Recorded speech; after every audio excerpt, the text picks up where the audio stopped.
Hey everybody, it's Nick, and today I wanted to talk about a variant initiative system that I have been using for the past couple of weeks, and I think it's been going pretty well. You may remember a while back I made a video on deleting initiative, getting rid of it altogether and using something I call narrative initiative.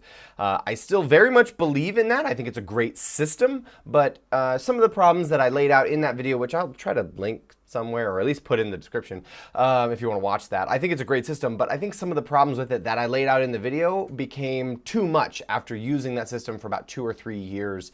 Became a little too much for me, and I wanted to change it. I also, just so you know this about me, I also really enjoy changing the rules for the sake of changing the rules. I think adding something different and doing something different with the rules is interesting just to do it. So one game, maybe I won't use feats, and the next game, maybe I will use feats, and I'll use different critical hit modifiers and all kinds of stuff like that, because I think it's interesting to add those elements to a game. Using flanking, not using flanking. Not because I think one is necessarily better or worse, but because I think that it can be fun to change the rules just like you're changing the story. Also, you can change certain elements to maybe match your game a little better, and if you've got something that is very like narrative and story-based with a lot of activity players, then maybe that narrative initiative system is really, really good.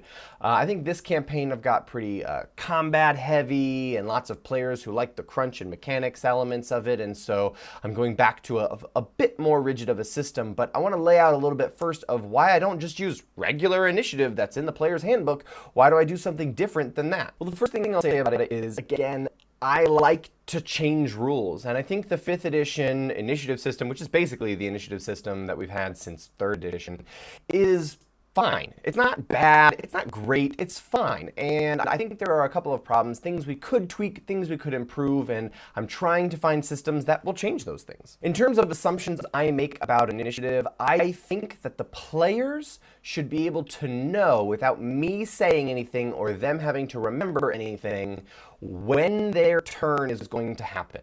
That is important to me, that they have some sort of visual reminder of when their turn is, so they can start to plan and prepare for their turn, or if they want to, they can check out from the game for a little bit, check Facebook, check Twitter, update themselves a little bit, just take a step back, a mental break for 5 minutes while it's not their turn, it's not even close to their turn. They can step back for a minute, take a breather, and then come back into the game, because 4 hours is a long time to stay fully invested and engaged in the system. I know I can't do it as a player, I can only do it as a DM because I'm in the middle of managing all the crazy things, but I think that's important to be able to give that space for players, and also for me to not have to say, okay, you're up now, and then you're up after that, and then you're up after them.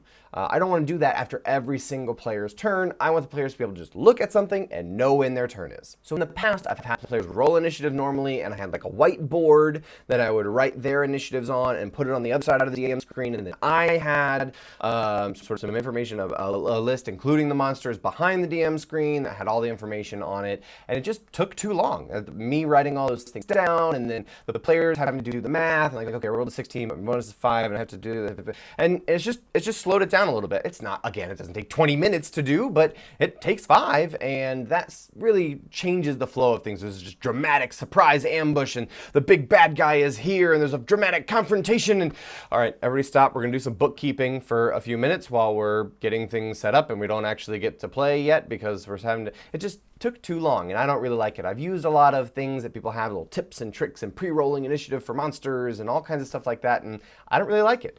And so it didn't really work for me, especially considering I wanted initiative to be in 2 places. I want the players to be able to see it and me to be able to see it. Or it could be in one place where we can both see it. Either way, that's fine.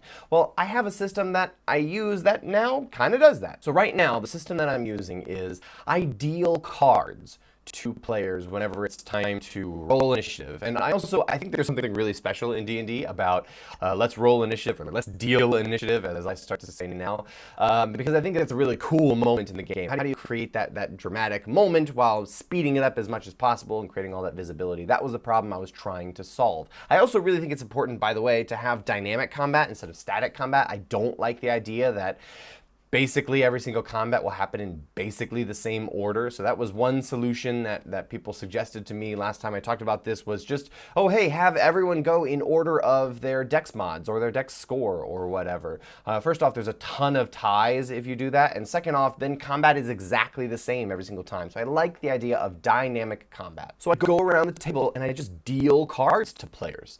And it's very easy and obvious to see what card a player has, and there are no more ties, because if you have two jacks, well, you just use the poker rules for determining ties between suits, and there it's the reverse alphabetical order. It goes spades, hearts, diamonds, clubs in that order. And so somebody has a jack of spades and somebody else has the jack of diamonds, then it's very obvious who goes first. Jack of spades, you're up.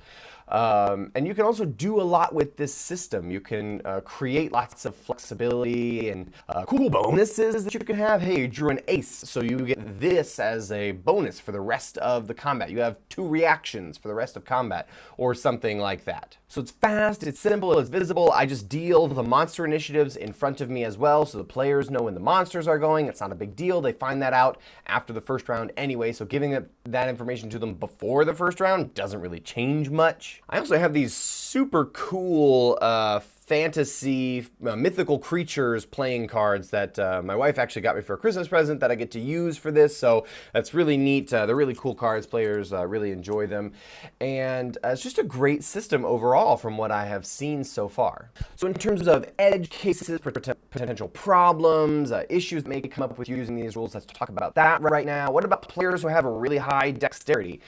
They enjoy, and it's important for them to be able to go first. You know, you've got advantage on initiative, or you have high dex rogues, things like that. It's important for them to be able to go first. How do you address that? Well, in those cases, I deal 2 cards to a player that has 4 or higher as their initiative modifier, or advantage on initiative. I would give them 2 different playing cards, and they take the better. So basically, it's just advantage on initiative. And I'm okay with nerfing dexterity a little bit. I think it's pretty commonly agreed that dexterity is the strongest and most widely utilized stat in 5th edition. It's okay to bring it down a little bit by not relying on it as heavily.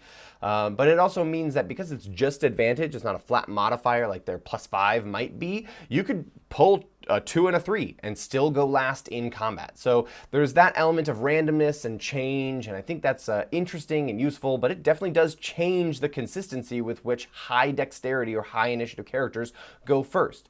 And I feel like if you had extra modifiers, like the swashbuckler rogue gets to add charisma to their initiative. So let's say they have a +5 in dex and a +3 in charisma, and they're having +8. What would I do for that? I'd probably just deal 3 cards and let them pick the better of those. So that's addressed. What about lair actions? You know, there are a lot of things, especially if you use Matt Colville's Strongholds and Follower rules, there are a lot of things that happen on initiative count 20. For those, I just say queens, because queens are very, very high in the initiative order, just like 20 is, but it's not the highest it can be. It's totally possible for multiple players to be able to go before initiative count 20, but you do want it to happen very early in the initiative. So I would just say initiative count 20 is queens. I mean, maybe it could be jacks or 10 of spades or whatever you want to do with it. Tweak it around however you feel like, if you feel it's necessary to do the math for that, whatever. But I felt queens was fine. It's a good estimation. There might be a player that goes before it, but there's definitely not, guaranteed to be a player that goes before that, just like initiative count 20. So in this system, players just go in order of when their card is and continue going that way. I think there's a lot that you can do with this system if you wanted to add weight and complexity to it. Each suit could have a different buff. If you know that the spade suit, if you have a spade, then you get 5 extra movement speed for the rest of battle.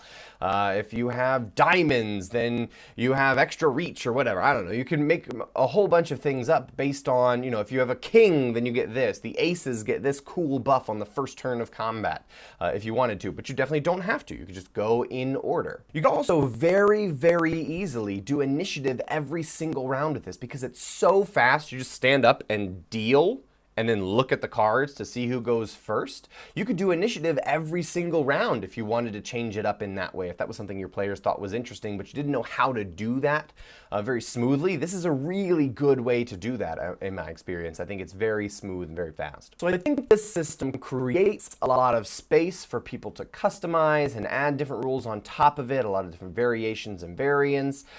It breaks up the monotony of sort of combat is very samey every time, while keeping, the order is sort of fixed and people have to go in the order that they go in. That can create drama as well. It's less easy to exploit than narrative initiative was, and I've got some workarounds in place for high dex and initiative modifiers. But tell me if you think that there are things that maybe I forgot, or other exploits or edge cases that should be included in the rules, anything like that. That would be really useful to get your feedback, to get some more people pounding on this system and more thoughts about it. So if you thought this was an interesting video, if you thought this was a stupid video, that you want to tell how bad it is, whatever, feel free to share this around. Give me some comments, give me some feedback. That's all much appreciated. Community engagement is one of the big reasons why I'm doing this. I think it's so interesting when people comment and we get to have a conversation back and forth. I respond to every comment that's interesting. So feel free to like and share and subscribe and do all the things that you do on the internet. But I think most usefully, if you could share this with somebody you thought it was interesting, maybe you want to try this with your group, you want to send it to your game group, that would be awesome. Just to have a video of explaining it to them, that'd be fantastic. Thank you all for watching, and I'll see you next time.